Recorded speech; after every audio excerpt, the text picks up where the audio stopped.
Hey everybody, this is Fago Franklin III with New Stitch Media. I'm here with Odessa Jenkins. First and foremost, how you doing? I'm doing well. How are you? I'm I can't well. I'm complain. well. I'm well. I'm well. I'm just waiting for football to get back starting. Hopefully, Let's go. yes. Let's go. So with Let's, that said, let me ask you this before we start into the interview. sure. What is your perspective with having no fans at stadiums? Do you think that's going to work, or how would you personally feel? Yeah, it's tough, right? I think that part of the reason that ballers ball is for the fans, right? Hmm. There's a little bit of glory, a little bit of hero in every person that plays ball, that plays for the boos and for the cheers and for all those things. So I think doing it without fans is odd. I don't know how else Hmm. to put it. But when you want to play and when you love the game, it doesn't matter who's in the stands. All you want to do is compete and make sure that you're with your brothers or your sisters. You know, it's interesting. Women's sports probably has a different perspective on it because some women's sports don't have a lot of fans in the stands. Like we're used to playing for each other or in front of a camera. So it's unique that some of the more popular men's leagues are potentially going to have to deal with that with having less fans in the stands. But I think the real reason why people play ball and why we love sports is for the competitive nature of it and for the stories and the lessons that it teaches us. And you don't need fans for that. Amen to that. And I see that you're the founder of the Women's National Football Conference. First and foremost, tell me, how did you start it? Did you just come up with this organization, or did you strategically plan out? Yeah. And I'm sorry, you had a delay there, but I think I caught the question. So I've been playing football my whole life. I start playing with my brothers and my cousins, and so I've always been a fan, always been what I think is a football player. Mm-hmm. And so I started playing basketball, played D1 basketball back in California, and I've always been an entrepreneur. And so when I first started playing, I was playing in all these leagues, and I was a pretty good player. I played for 10 seasons. You know, the country has a U.S. national team, just like the Mm-hmm. U.S. women's soccer team. There's a U.S. women American football team. And I was lucky enough to play a couple times on that team and win a gold medal and win some national championships. And what I noticed is nobody knew about us. Like I Mm-hmm. was a superstar. I was a top player in the world, and nobody knew who I was. I wasn't getting anything. I wasn't giving anything. And so a couple years ago, a bunch of me and some of the smartest people I know in and around business, I brought a business plan to them about how I think we could develop professionalism into women's tackle football and ultimately get women paid to play and coaches paid to play and brands ingrained with the sport the same way that they do in the NFL. And so I brought my business strategy. I got an angel investor to come on and started getting with the smartest people I know. And you know, a year later, we had a groundbreaking sponsorship with Adidas and Rodell, and the rest is history. What obstacles did you have to endure with building your brand? I'm sorry. What's the question? Oh, what obstacles did you had to endure and had to overcome to build your brand?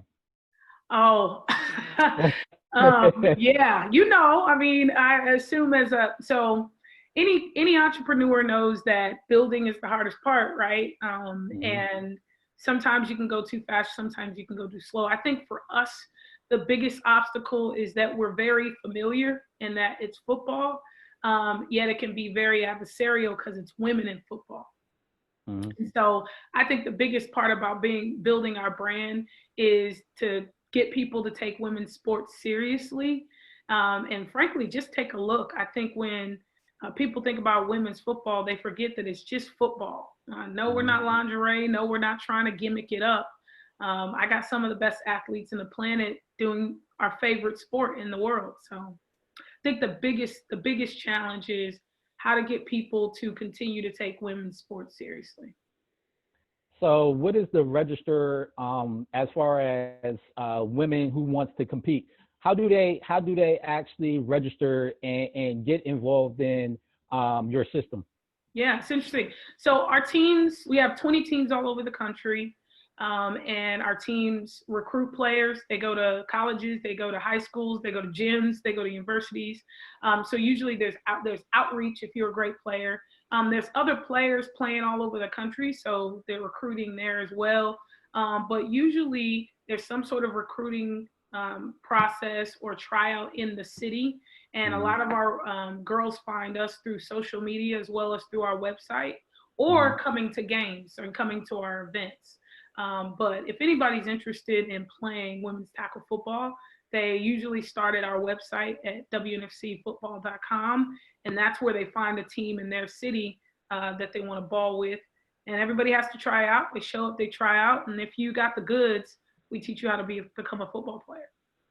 How does it make you feel that you see a lot of women coaches that are now getting spotlight, like Jennifer King, Colette Smith, Jennifer Welter, Nancy Lieberman? You know, Yeah, some of the great women head coaches and stuff like that. How does that make you feel?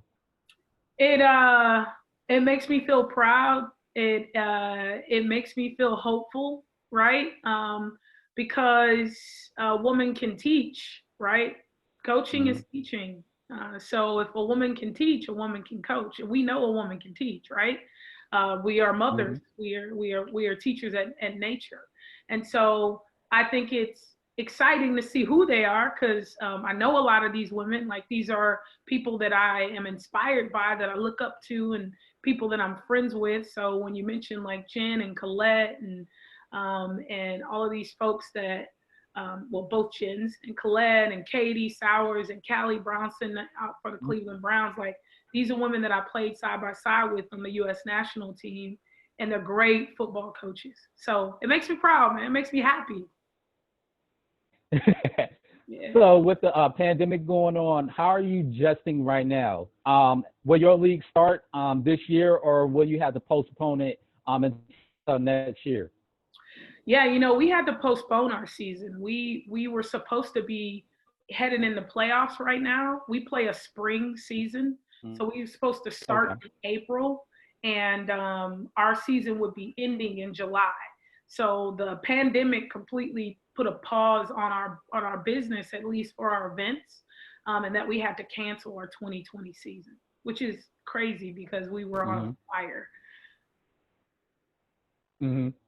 So with all these different protests going on, how does it make you feel that there is some type of change that is happening in America as we speak?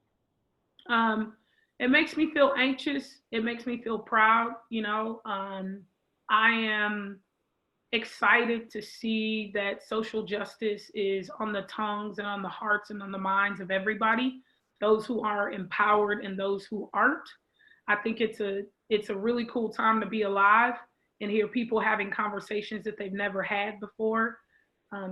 Sports is unique. Is that it's usually the place that helps us address social justice issues first, right? Hmm. Like a family that might not have any black friends or hang around black people would be cool putting their son or daughter in a black person's football uniform, right?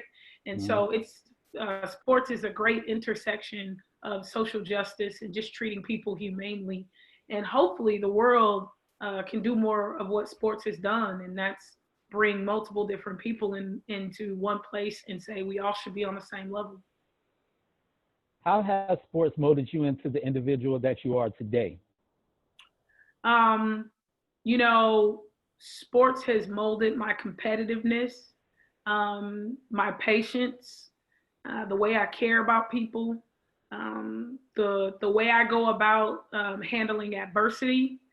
It's all different. That's all trained by sports. Every single day, when you compete in a team sport, at least, you have challenges, you have adversity, you have all of these things, and sports trains you how to handle them at a snap of a finger every single time. And so I think that it's been the single most influential thing to helping me become a leader and an entrepreneur and be able to be on the stage to do things like this with you. Amen. What advice can you give young women, not just young women, but women that watch football on going to that next level, that want to play in the pro leagues, but they see the LFL, and they have a lot of stigma with that. What advice could you give them on just reaching the next level and having males take them seriously? So the first thing I tell them is that the WNFC is here. No longer do you have to sexualize yourself to be taken serious in women's tackle football. That's why I think the sponsors and the partnerships are super important to what we're doing, right? If legitimate sponsors, if legitimate businesses, don't, the United Sports Brands and Wilson and Adidas and Riddell, if those guys don't come with us, then women won't feel legitimized. And so I think that's the first thing, is to know that you are legitimized, that there is a place for you. But the other thing that I would tell them is you are empowered, right? You are women. Let them hear you roar. And we are mothers, we are sisters, we are daughters. We can be anything we want to be, right? Don't let the thing that is in front of you stop you from making what's in your mind happen, right? Once you think it, then you can do it. And so many people are empowered to do that. They just don't take action. So I say, get up on WNFC football right now. Find a team to follow. Find your local team in your area. And if you don't have a local team in your area, go talk to one that you really love and see about what it might be to get to that city. But now you have somewhere to play, and now you have a way to be validated. And the last question I'm going to ask you is, what advice can you give people in general on taking the leap of faith and going forward towards their dreams? You know, I think that nothing is more, especially today, nothing is more real than if you want something, you have to boldly go after it. You have to have a faith and a hope in yourself, and it starts with you. But there is nothing more satisfying than trying something that you believe in, that you want. You're not always going to be successful as entrepreneurs. Failure more than anything else. But your try is what builds you. It's what molds you. And so I say, you get addicted to stepping out and trying to make your dreams become reality. That is the benefit. There's this, I always tell people about this Greek story of Sisyphus. He was a Greek king that, the story of Sisyphus. So he was Come on now. Yeah. So I love, that's what I think about when I think about your dream. Sisyphus, he got damned by Zeus because he was not a great king. He wasn't a good person. He was a great king. But his punishment was to push a boulder up a mountain for eternity. And I like to think about entrepreneurs that way, in that it's not about pushing the boulder to the top. It's about starting to enjoy pushing the boulder. And that's what going after your dreams is like. It's like, you don't even think about getting to the top when you start enjoying pushing the boulder and getting over those little rocks and building your muscles and preparing your mind. So I say, be like Sisyphus and just enjoy pushing the boulder. And who knows, you'll be at the top and the bottom of every freaking mountain you can think of just because you enjoy pushing.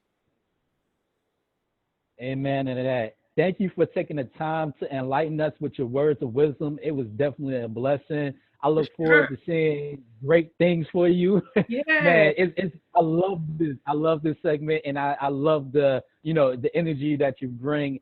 And I would love to meet you one of these days. For sure.